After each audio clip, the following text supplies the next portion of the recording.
મિત્રો, રામાપીરે જ્યારે સમાધિ લીધી ત્યારે કહ્યું હતું કે આકાશમાંથી બ્રહ્મા, વિષ્ણુ અને મહેશ આવે તો પણ મારી સમાધિ ન ખોદતા. પણ પછી તો એવું શું બન્યું કે રામાપીરની સમાધિ ફરીથી ખોદવી પડી? તો શું છે આની પાછળનું રહસ્ય? આવો જાણીએ આજના આ વિડીયોમાં. હરભુજી એટલે રામાપીરના માસિયાઈ ભાઈ, પણ ભાઈ કરતા પણ બંને જણાની મિત્રતાનો નાતો વધારે. દેવ એકબીજાને મળે નહીં ત્યાં સુધી ચેન પડતું નહીં. રામાપીર રણુજાથી ઘોડી લઈને ચાલતા થાય અને હરભુજી બાજુના ગામમાંથી ઘોડી લઈને આવે. આમ અધ વચ્ચે બંને ભાઈઓ ભેગા થાય, કહુબા પાણી કરે અને સુખ દુઃખની વાતો કરે. કોઈક દિવસ જ એવો હોય કે બંને ભાઈ એકબીજાને મળે નહીં. આટલો અદ્ભુત બંને વચ્ચે પ્રેમ હતો. એકવાર રામાપીરને એમ થયું કે મારે હવે સમાધિ લેવી જોઈએ, મારું જીવન કાર્ય મારે સમાપ્ત કરવું જોઈએ. પણ એમને બીક હતી કે હરભુજી મને સમાધિ લેવા દેશે નહીં. એટલે એમને આ વાતની જાણ હરભુજીને કરવી નહોતી. પણ હરભુજી જ્યારે પણ રામાપીરને મળતા ત્યારે એવી વાતો કરતા કે ભાઈ જોજો હો, મારાથી કોઈ વાત છુપાવી રાખતા નહીં, મને દગો આપતા નહીં ભાઈ. એટલે રામાપીરને એમ થયું કે મારે સમાધિ લેવી છે, પણ હરભુજીને જાણ નથી કરવી.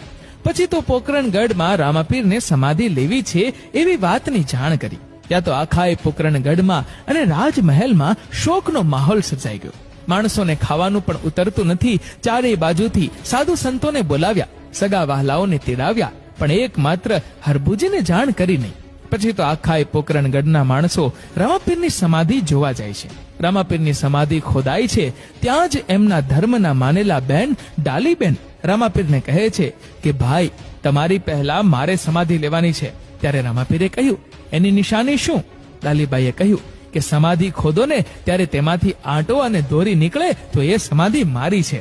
પછી તો સમાધિ ખોદાણી અને એમાંથી આંટો ને દોરી નીકળ્યા અને એમાં સૌ પ્રથમ ડાલીબાઈએ સમાધિ લીધી અને બાજુમાં બીજી સમાધિ ખોદાઈ અને એમાં રામાપીરે સમાધિ લીધી. સમાધિ લેતા પહેલા રામાપીરે પોતાના પિતા અજમલ રાજાને કહ્યું કે પિતાજી, આકાશમાંથી બ્રહ્મા, વિષ્ણુ અને મહેશ આવે ને તો પણ મારી સમાધિ ખોદતા નહીં. અને આ લ્યો અમર કટોરો ને વીર જેડિયો મારી બાજુમાં તમારા જ હાથે મૂકો, અને હું આજથી વચન આપું છું કે તુરા કુટુંબમાં બાપથી પહેલા કોઈ પણ દીકરો મરશે નહીં.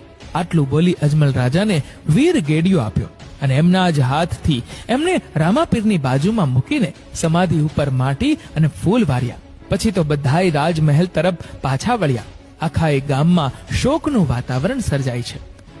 આ બાજુ હરભુજી એક દિવસ રામાપીરને ન મળ્યા એટલે એ દિવસે તો તે પાછા જતા રહ્યા. પણ મનમાં એમ થયું કે આજે કેમ મારો ભાઈ મને મળવા નહીં આવ્યો હોય?